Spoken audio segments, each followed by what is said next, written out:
It wasn't that long ago that Pokemon cards were thought of as a fad or a hobby just for kids and nerds.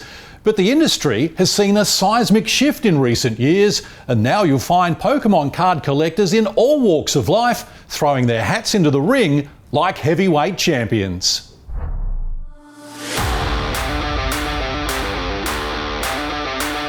My father is Ellis. He won an IBF Super Featherweight World title back in 1985. My dad was a massive inspiration to me. Again.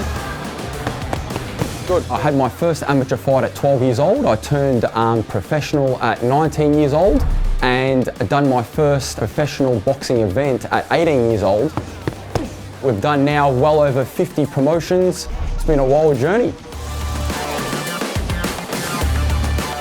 What your average person visualises in their head when they think of the average Pokemon card collector is probably more of a nerdy, geeky type guy that probably still lives at home with his parents at 35 years old. And I can tell you from experience, people would just laugh at me. I remember there was one point of time my net worth was $12,000. I had a $2,000 Civic and $10,000 in Pokemon cards.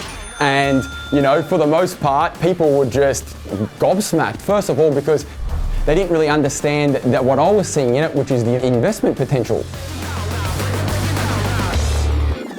Back then they were laughing, and now they call me a genius, you know? So I'd like to think I'm somewhere in between, you know, a joke and a genius. I'd be happy with somewhere in between that. I'd say the better part of 15 years it's taken me to amass this collection. When I tell ya it swept the country by storm, I am not exaggerating. You know, it was a true obsession. And now 15 years later, I have the biggest and most complete set in the whole country. So this is my PSA 10 sets. Right here we have the base set. Doesn't need much of an introduction really. It's the set that started it all. It's got the coveted first edition base PSA 10 Charizard. That is definitely the most recognisable trading card from the year 1999 and probably one of the most recognisable and desired cards of all time. There is 103 cards in the set. It was the first TCG or Pokemon cards in general we've seen here in Australia, and there would be less than 3 sets in the whole country. There is serious investment potential there. If you had been buying just Pokemon cards from 2019 to 2024 from your local game shop, just bought the box and put them away, it would have performed better than the S&P 500.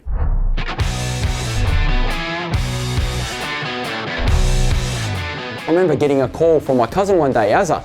He goes, there's this company in California called Professional Sports Authenticators, aka PSA. Traditionally, they only grade sports cards. And he said, now they've just started grading Pokemon cards. And he went on to explain to me what that meant. And the fact that, you know, this company, it gives them a grade from, you know, 1 being poor, 10 being gem mint, which is close to perfect condition. Just went on to explain the investment upside. In that phone call when my cousin called me, at the time, a first edition base PSA 10 Charizard was worth 500 Australian dollars. It might as well have been $5 million to me at the time, you know, I didn't have $500, and that same card just sold for 255,000 Australian dollars. If I can work out something here where I can, you know, make it make sense financially, while also pursuing something I love, which is the journey of, you know, gotta catch them all, so to speak. If I could put it in one word, when I hold a Pokemon card, the word will be nostalgia. I grab it, I get such nostalgic feelings and warm, soulful feelings, to be honest. A couple of the other notable sets I have. Here we see the Jungle set, which was the second release of Pokemon. I believe it was 64 cards in this set. Again, a stack of rookie cards within the set.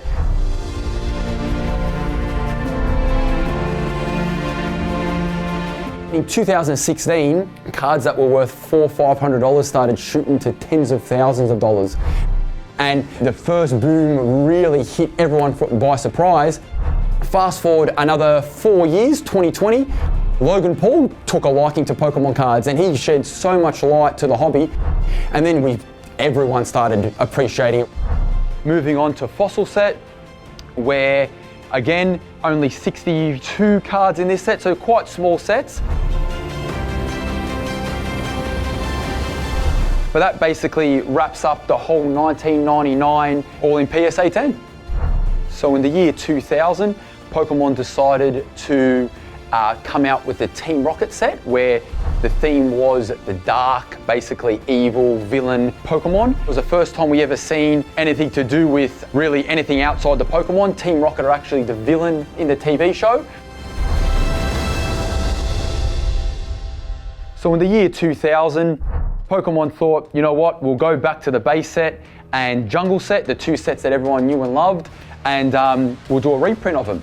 So they've done a massive set of 130 cards, which is bigger than the Fossil and Jungle set combined, and basically used artworks from the Jungle and Base set. This set is notorious for being super hard to grade. Like this card here, for example, the Wigglytuff, there's only 7 in the world. So that makes this set one of only a handful that could have possibly be complete in the PSA 10 examples. These were a set of 54 cards ranging from the year 1999 all the way up to 2002. It's a 54 card set. Unique sort of one-off artworks that we didn't see in the sets, and a set that's extremely hard to put together. I only know of one other person in the world that has this set. I'd never seen the collection together. This was the first time in my life that I'd seen them. You know, I think the last time I'd seen them, there was only 2 sets, and now we're up to, you know, close to 10 sets. My dad would always tell me that, you know, if there was no passion, there's no point. And if you are going to do something, it doesn't matter that other people might have different opinions to you. You know, having dad as an example, you know, a kid from a commission flat, at 12 years old, started boxing. At 19 years old, won a world title and was getting paid, you know, in houses per fight, you know. And again, a lot of people would have just laughed at him and said, oh, you want to do boxing? Oh, you're going to be Australia's 10th world champion, are you? A lot of people don't know, but you can actually get the packs themselves graded as well. So these base set packs are actually very unique, and they could potentially have a PSA 10 first edition base Zard. To me, I think the set wouldn't be complete unless you've got the packs in PSA 10 to go with them. I'd love to have some type of museum. I know it probably sounds crazy talking about something that's only 25 years old, but I truly think that they're some of the most recognisable artworks in the world, and I think art, traditionally as we know it, has changed. As soon as you start explaining the value of them, it's very hard not to take serious. Even if you don't understand it or whatnot, when you're hearing tens of thousands, hundreds of thousands, all the way up to millions, it's very hard not to take that serious, you know?